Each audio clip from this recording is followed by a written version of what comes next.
Hiya. Welcome to another video in a series that I'm doing called Journey of Awakening. In this video we're going to talk a little bit on how to become awakened. I say this because after having done a lot of different practices over a period of many years, I still did not have the awakening I expected to take place at some point in that time. And when I talk about awakening, I mean a realization of the basic core self of which we all are, in essence. One unchanging aspect to our existence, to life, but within ourselves, not outside, obviously. So I practiced for about 30 years and did a lot of meditation, yoga, Gung. By the way, I still do all these things now, so that's I mean, they're very, very good. Anyway, Pranayama. I studied a lot of different things. I had quite a few different teachers, a few gurus, which are kind of like, you know, they're kind of like high teachers. And anyway, what occurred was I still was really not happy fully with what I'd realized. And then I met somebody, and it made all the difference. And instead of being taught, I was really mentored. And mentoring is a bit different. You're sort of like communicating with the person, and it was a one-to-one, not like some guru sort of looking down or being enlightened and removed completely from you, but somebody that was just like me, who'd awakened, who then communicated to me his understanding. And then over a period of several years, the realization took place within myself, and it was very, very powerful indeed, and it's still with me. And that took place in December 2005. So it's this is the 11th year of being awake or awakened. I just want to make a point that being awakened is not the same as being enlightened. And you might say, well, what is the difference between being awakened and being enlightened? Being awakened means that you're present and aware that you are here all the time. And there is an aspect of yourself which doesn't change, is free, limitless, and is present in everything that you do. Like a witness, like something observing, presence. That's the only way I can describe it, and a great sense of freedom as well. With enlightenment, that's you know, a few stages higher, I'd say, where there's a realization that you are in everything, everywhere, forever, and it's you know, that's really the icing on the cake. And obviously I'm still working towards that understanding, and that has yet to come. So, how do you get awakened? All I can do is give you my understanding. I'm not telling you that this is the only way, or this is the best way, or whatever. All I can tell you is it does work as it's worked for me. And having tried everything else, I can be completely honest with you, that this has actually worked. And also, I just want to add that I'm not here to make any money out of anybody. I am a very serious, have been a very serious spiritual seeker all my life since I was a teenager. Anyway, let's get on with the main point, is how to become awakened. Well, there's two things I'd say are central. I would advise definitely a regular meditation. I mean daily. You know, at least half an hour twice a day, every day. Meditation is not going to enlighten anybody, I don't think, but it can make a big difference to the way you feel and what you're aware of in your daily life.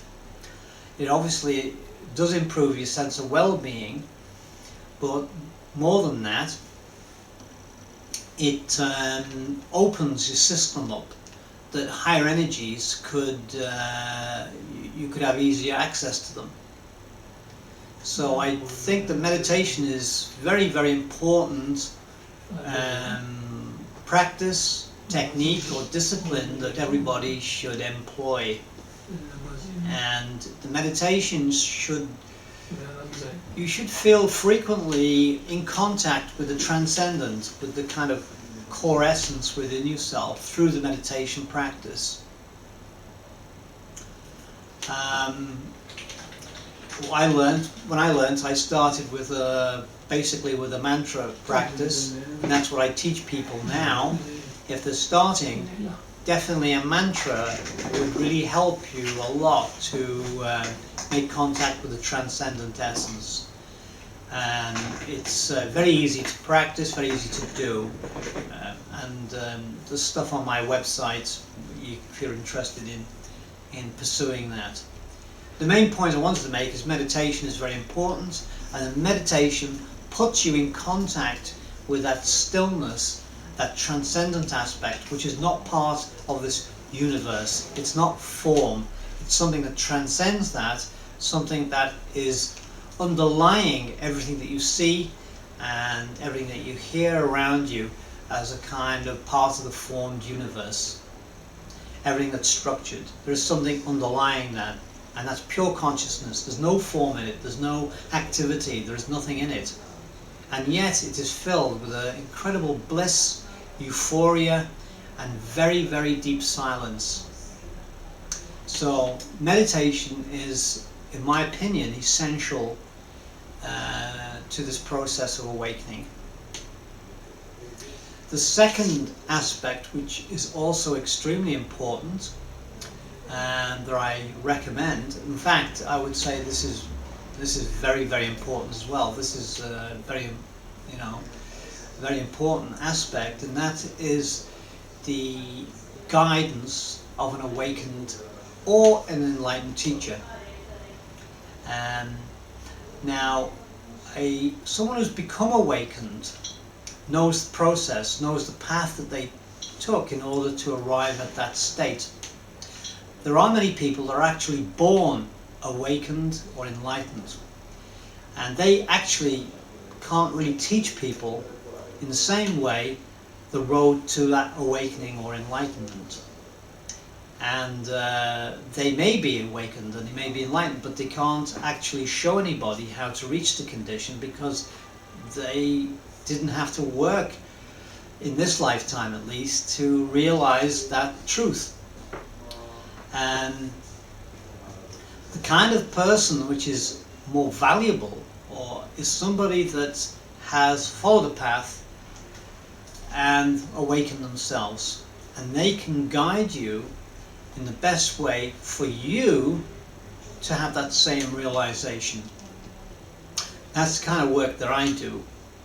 But I mean, you can go to anybody that you deem or believe that has some realization of the essential nature of reality and receive whatever they offer.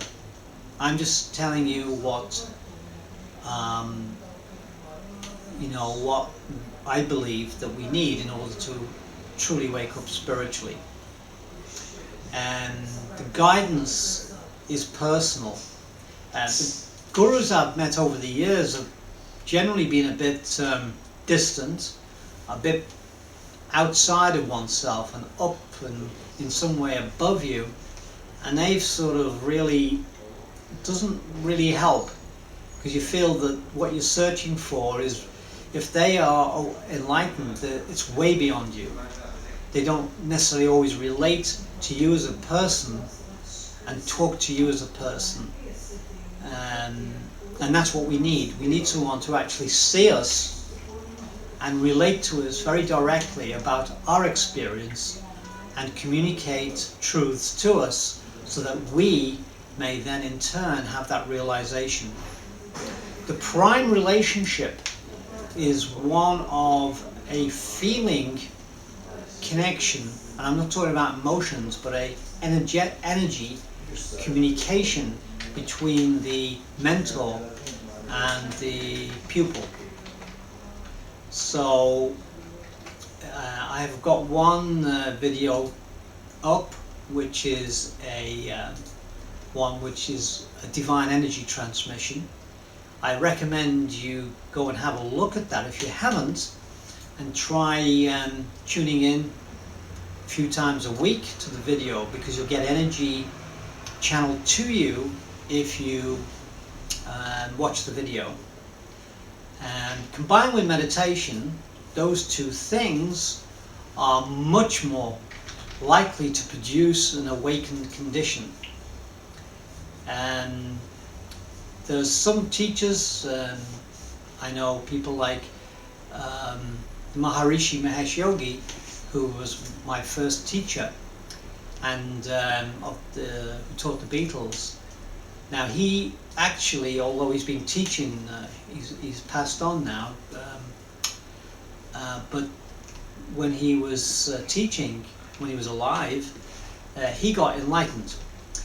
Now he said clearly he didn't get enlightened through meditation, but he got enlightened through being with his guru, by being in the company of an enlightened soul.